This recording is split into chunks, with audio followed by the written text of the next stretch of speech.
누가복음 2장 8절로 20절까지를 봉독해 드리겠습니다. 그 지경의 목자들이 밖에서 밤에 자기 양떼를 지키더니 주의 사자가 곁에 서고 주의 영광이 저희를 두루 비치매 크게 무서워하는지라. 천사가 이르되 무서워 말라. 보라, 내가 온 백성에게 미칠 큰 기쁨의 좋은 소식을 너희에게 전하노라. 오늘날 다윗의 동네에 너희를 위하여 구주가 나셨으니 곧 그리스도 주시니라. 너희가 가서 강보에 쌓여 구유에 누인 아기를 보리니 이것이 너희에게 표적이니라 하더니 호련히 허다한 천군이 그 천사와 함께 있어 하나님을 찬송하여 가로되 지극히 높은 곳에서는 하나님께 영광이요 땅에서는 기뻐하심을 입은 사람들 중에 평화로다 하니라. 천사들이 떠나 하늘로 올라가니 목자가 서로 말하되 이제 베들레헴까지 가서 주께서 우리에게 알리신 바 이 이루어진 일을 보자 하고 빨리 가서 마리아와 요셉과 구유에 누인 아기를 찾아서 보고 천사가 자기들에게 이 아기에 대하여 말한 것을 고하니 듣는 자가 다 목자의 말하는 일을 기이 여기되 마리아는 그 모든 말을 마음에 지켜 생각하니라. 목자가 자기들에게 이르던 바와 같이 듣고 본 그 모든 것을 인하여 하나님께 영광을 돌리고 찬송하며 돌아가니라. 아멘. 워싱턴 대학에 토마스 홈즈라 하는 교수님이 계십니다. 이 교수님께서 사람들의 마음과 생활에 변화를 가져다 주는 때가 과연 어느 때일까 연구를 하셨습니다. 가장 크게 변화되는 그 변화가 오는 그런 때는 바로 배우자가 죽었을 때였다 이렇게 말하고 있습니다. 사랑하는 남편이 먼저 세상을 떠나고 사랑하는 아내가 세상을 떠날 때에 사람들의 마음은 커다란 변화가 일어나고 그 계기를 통해서 무엇인가 새롭게 결단을 한다라는 또 결론을 이르게 됩니다. 이러한 배우자가 떠남으로 인하여서 마음의 변화, 새로운 결심을 하게 되는 그 상황을 100이라 이렇게 했을 때에 그 밖에 다른 경우들을 점수를 이제 매겼는데 그 다음에 부부의 헤어지는 그 경우에 73이라는 그런 변화의 그런 수치를 매겼습니다. 그 임신을 하였을 때에 아기를 가졌을 때에 사람들은 새로운 마음을 갖게 되고 또 새로운 결단을 하게 되는데 그 정도를 40이라 이 교수가 이제 매기게 됩니다. 집을 옮겼습니다. 이사를 하거나 또 집을 새롭게 리모델링 할 때에 사람들은 또 마음을 새롭게 하고 새로운 결단을 하는데 그 정도가 25 정도 된다. 그렇게 말씀을 하고 있습니다. 그런데 한 가지 우리가 이 성탄을 즈음해서 또 알아볼 수 있는 것이 있는데 사람들은 크리스마스가 되면 또 새로운 마음과 또 새로운 결심을 하게 되는데 그 정도 치수가 12 정도 된다고 합니다. 물론 100이라는 수치에 비해서는 12라 하는 치수는 그다지 큰 치수는 아닙니다만 그래도 사람들의 마음을 새롭게 하고 무엇인가 새로운 생각을 하면서 마음속에 커다란 결단을 하는 때를 이렇게 살펴보고 나열해 볼 때에 12 정도 되는 이 크리스마스 시즌, 이건 결코 작은 숫자는 아닌 것입니다. 여러분, 이렇게 성탄절을 즈음해서 사람들이 마음을 변화하고 새로운 결심을 한다고 하는데 과연 이러한 일에는 어떠한 의미가 깃들어 있는 걸까요? 크리스마스는 마침 연말이기도 합니다. 그래서 많은 사람들이 지나간 일을 뒤돌아보면서 반성도 하고 또 새해를 맞이하면서 여러 가지 일들을 준비를 합니다. 믿는 우리들은 말할 것도 없고 세상에 믿지 않는 이들까지도 어느 정도 이 땅에 예수 그리스도가 무엇 때문에 오셨는지 알기는 합니다. 그래서 믿지 않는 사람들까지도 그 아기 예수 나심을 기뻐하고 존경하면서 자신들도 이 세상을 향해서 무엇인가 희생하고 헌신하는 삶을 살아야 되지 않는가 하는 이 성탄절을 맞이하며 도전을 받게 되는 거죠. 그래서 이 성탄절에 마음을 새롭게 하고 또 커다란 결심을 하게 되기도 한다. 이 교수는 말씀하고 있습니다. 여러분, 그렇다면 성탄의 주일을 맞이하는 우리 모두는 과연 어떠한 마음의 새로움을 우리 마음속에 가져야 될까요? 어떠한 마음의 변화를 우리가 가져야 되는가 하는 것입니다. 그리고 새롭게 결단해야 하고 새롭게 결심해야 될 일들은 어떤 것이 있을까요? 하나님께서는 천사를 통해서 아기 예수의 탄생의 기쁜 소식을 들녘에서 양치던 목자들에게 가장 먼저 알려주셨습니다. 그래서 본문에 나타난 목자들은 아기 예수의 탄생을 축하하고 최초로 경배한 인물들이 되었던 것입니다. 그래서 정말 하나님께서 유대인의 왕이요 인류의 구세주이신 아기 예수의 탄생을 어찌 보면 대제사장이나 또 율법사들이라 하는 종교 지도자들에게 먼저 알리실 것 같았는데 이 말씀을 보면 하나님은 그리하지 아니하셨어요.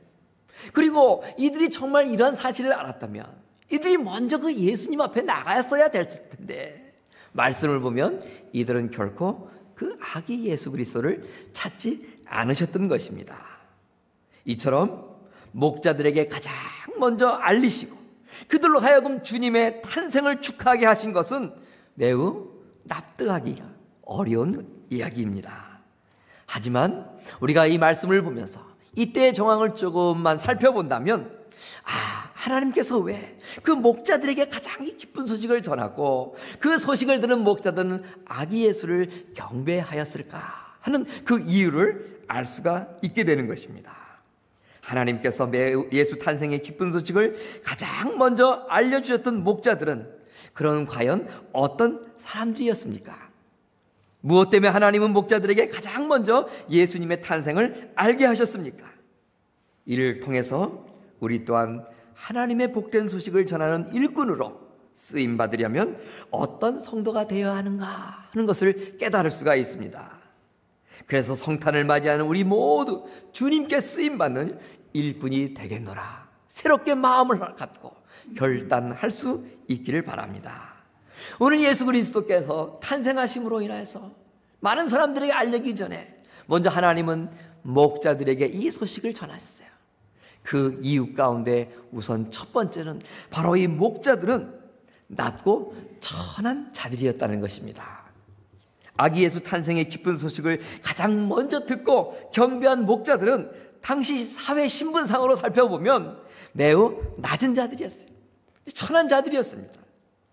유대인의 양치던 관습을 볼 때 그들은 잘못하면 한밤중에 양떼를 지키다가 이 광야에 있는 그 많은 맹수들 앞에 양들을 포함해서 목자 자신들까지도 해를 당할 수 있는 목숨도 잃을 수 있는 매우 어려운 그런 상황을 이 목자들은 늘 맞이할 수 있었던 것이었습니다.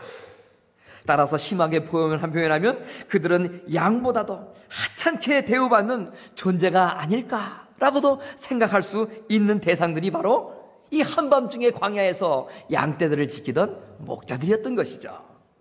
근데 여러분 보세요. 하나님은 바로 이러한 자들에게 구주의 탄생을 가장 먼저 알리셨습니다. 곧 세상 사람들과 달리 하나님은 결코 이들에게 무관심하지 않으셨습니다. 그리고 이들을 하찮게 여기지도 않으셨던 것입니다. 바울은 고린도 교우들을 향해서 형제들아 너희를 부르심을 보라. 육체를 따라 지혜 있는 자가 많지 아니하다. 능한 자가 많지 아니하다. 문벌 좋은 자가 많지 않다. 이렇게 말씀하고 있습니다. 무슨 말씀이죠? 하나님께서는 사람을 선택하는 기준은 바로 이처럼 약한 자들을 틀어서 강한 자들을 부끄럽게 하시는 그런 데 있는 것입니다. 그러므로 우리들에게는 자만 결코 금물인 것입니다.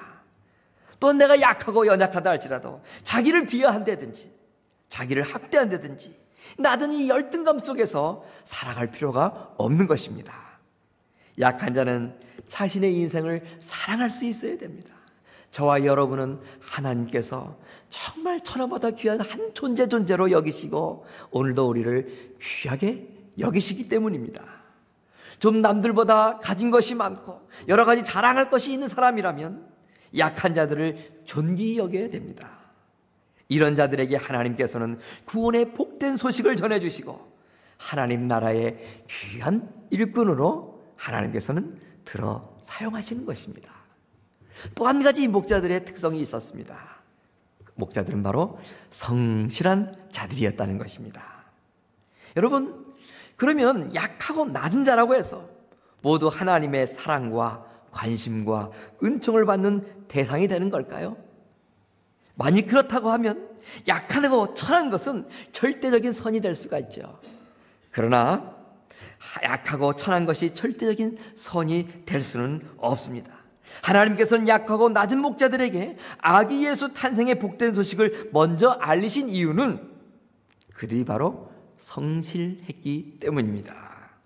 그들은 자신들의 감당하는 이가 없었지만 한밤중에도 열심을 다하여 자신들이 맡은 그 양떼들을 잘 지키고 있었던 것입니다. 여러분, 이 목자들이 성실했습니다. 이 성실이라는 게 뭘까요? 바로 마음의 태도인 겁니다. 성실이라는 건 바로 성품인 것입니다. 여러분, 성실이라는 그 말 속에 담겨있는 의미를 좀 더 자세히 그 정의를 보면요, 투명한 동의로, 맑은 동의로 누구든지 다 헤아릴 수 있는 그런 좋은 맑은 동기를 가지고 옳은 일을 하려고 열망하는 그 마음의 태도, 또 그렇게 해나가는 삶의 모습, 이걸 가지고 성실하다라고 말을 하는 것입니다. 누구나 사람이 성실할 때 보상이 주어지죠. 그 보상은 많은 사람들로부터 공경을 받습니다. 누구나 성실하게 살아갈 때 많은 사람들로부터 신뢰심을 얻게 되는 것입니다. 성실한 자라는 것은 성품이 좋은 자여야 된다는 겁니다. 또 성품이 좋다는 말은 뭡니까? 성실한 자라는 건 무슨 뜻입니까? 어떤 일을 할 때에 헌신하는 마음이 있다는 겁니다. 성실한 자라는 것은 착실하다는 뜻도 있습니다. 신실합니다. 정직합니다. 충실하고 정확합니다. 믿을만합니다. 그리고 끝까지 책임을 완수하는 이런 모든 마음의 자세와 삶의 태도를 어우러서 저 사람은 성실하구나 라고 말을 하는 것입니다. 여러분, 사람마다 잘날 수 있고 못날 수 있죠. 사람마다 어떤 사람들은 많은 재능을 가진 사람도 있어요. 그러나 어떤 사람들은 재능이 별로 없어요. 그러나 하나님께서 당신의 그 귀한 일꾼들을 뽑으실 때는 바로 이처럼 잘난 이들만 뽑는 것이 아니라 부족하고 연약하다 할지라도 바로 성실한 자를 뽑으시는 거예요. 그래서 세상의 모든 리더십에 가장 중요한 것은 좋은 탤런트가 많고 재능이 많이 있는 것도 중요하지만 그것보다 더 중요한 것이 있으니 그건 뭐예요? 마음의 태도예요. 그것은 바로 성실하는 것입니다. 특별히 교회 공동체 안에서 많은 리더십으로 성도들을 섬길 때 가장 필요한 것은 성실함인 거예요. 그래서 성품이란 곧 리더십, 리더십은 곧 성품인 것이죠. 자, 오늘 우리 주님께서는 마태복음 25장 21절에 보면 잘하였도다 착하고 충성된 종아, 네가 작은 일에 충성하였음에 내가 많은 것을 너에게 맡기겠다, 그렇게 말씀하셨어요. 오늘 착하고 충성된 종아 할 때 이 충성이라는 것, 이것도 어찌 보면 성실하다는 그 말 속에 다 포함되어 있는 그런 비슷한 의미를 지닌 그런 단어의 무리들인 것입니다. 오늘 예수님께서도 더욱더 예수 그리스도의 그 즐거움에 참여할 수 있는 착하고 충성된 종, 바로 성실한 자를 칭찬하셨던 것입니다. 고린도전서 4장 2절을 보면 그리고 맡은 자들에게 구할 것은 충성이니라 말씀하셨어요. 재주가 아닙니다. 능력이 아닙니다. 마음의 태도인 거예요. 성실함, 이것이 더 하나님 앞에 귀한 그런 쓰임받을 수 있는 재료라는 거예요. 또 한 가지 목자들의 특성이 있었어요. 바로 순종하는 마음이 있었습니다. 목자들은 천사들의 지시를 받고 즉각 순종했어요. 사실 유대인의 왕이요 인류의 구주인 그리스도께서 천 동네인 베들레헴에서, 그것도 구유에서 태어난다 하는 것은 이게 누가 들어도 참 믿기가 쉽지 않은 이야기였습니다. 그런데도 목자들은 그 천사들의 계시의 말씀을 듣고 믿고 즉각적으로 그 베들레헴을 향하여 발걸음을 옮기고 말구에서 태어나신 아기 예수께 경배를 드렸던 거예요. 말씀을 믿는 믿음, 그리고 순종하는 믿음이 이 목자들에게 있었던 것이죠. 당시 예루살렘에 보면은 이 예언의 말씀이 기록된 구약에 이 목자들, 아니 그 어느 누구보다도 이 구약의 말씀에 청통했던 자들이 참 많이 있었어요. 특별히 종교 지도자들을 보세요. 대제사장이 있었죠. 그리고 서기관들이 있었습니다. 이 동방박사들의 메시아 탄생 소식을 전해들은 헤로드 왕이 어느 날 이 대제사장들을 불렀어요. 그리고 서기관들을 불렀어요. 그리고 나서 이런 질문을 했습니다. 그리스도가 난다는데 어디서 나는 겁니까? 이 질문을 들었던 대제사장과 이 서기관들은 다 똑같은 말로 대답을 하는데 뭐라고 대답을 해요? 유대 베들레헴입니다. 여러분, 대제사장, 이 율법사, 서기관들, 예수님 어디서 태어나는지 다 구약을 통해서 알고 있었어요. 그리고 그 동방박사들이 그 별을 보고 예수님 탄생하신 곳을 향하고 있다는 그 헤롯 왕의 이야기를 듣고 이 제사장들과 모든 서기관들 또한 예수님이 태어나실 것이라는 것을 알고 있었어요. 그런데 우리가 말씀을 보면 알듯이 그 종교 지도자들, 대제사장과 서기관들, 과연 예수님 태어나신 베들레헴으로 발걸음을 옮겼는가 하는 것입니다. 우리는 잘 알고 있지만 그들은 결코 예수님을 찾아 베들레헴으로 떠나지 않았던 것입니다. 이것이 바로 하나님께서 대제사장과 서기관들을 제쳐드시고 목자들에게 구원의 기쁜 소식을 주신 이유인 것입니다. 하나님은 고의적으로 대제사장들 대신 목자를 선택하는 것이 결코 아니었습니다. 믿음으로 즉각 순종하는 자를 우리 주님은 선택하신 것입니다. 히브리서 11장 8절에 보면 믿음으로 아브라함은 부르심을 받았을 때에 순종하여 장래 기업으로 받을 땅에 나아갈 때 갈 바를 알지 못하고 갔다, 이렇게 말씀하고 있습니다. 하나님 말씀을 들을 때에 즉시 순종하는 것이 참다운 믿음의 자세인 것입니다. 하나님의 은혜를 받는 자, 누가 은혜를 받을 수 있을까요? 하나님의 말씀을 즉각 순종하는 자, 그들이 하나님의 은혜 또한 받을 수 있는 것입니다. 목자들은 이처럼 말씀을 믿었고 순종했던 것입니다. 아기 예수의 탄생 소식을 전해 듣고 가장 달려가서 먼저 가서 경배한 자들, 목자들이라 말씀 우리가 살펴보았습니다. 당시 이스라엘의 경건한 무리들이 그토록 기다렸던 아기 예수의 탄생을 목자들이 가장 먼저 보았던 것입니다. 그러면 이들에게 하나님께서 이토록 목자들에게 특별히 은총을 내려주신 이유, 그것이 무엇이라고 했습니까? 그것은 하나님의 은총은 결코 높은 자리, 높은 지위에 있는 자뿐만 아니라 힘없고 비천한 자에게도 임한다는 것을 우리 하나님 알려주시기 위함이었습니다. 그리고 무조건 약하고 비천한 자가 아니라 맡은 바 작은 일에도 최선을 다하며 끝까지 충성하는 자, 이들에게 하나님의 놀라운 비밀은 알려주시는 것이고 이런 자들을 택하여 하나님 나라의 일을 이루어 나가시는 것입니다. 그리고 말씀에 즉각적인 순종을 하는 그러한 자들을 통하여서 하나님은 은혜 주시고 하나님 당신의 귀한 일들을 맡겨 나가신다 하는 것을 오늘 이 말씀을 통해서 우리는 깨닫게 됩니다.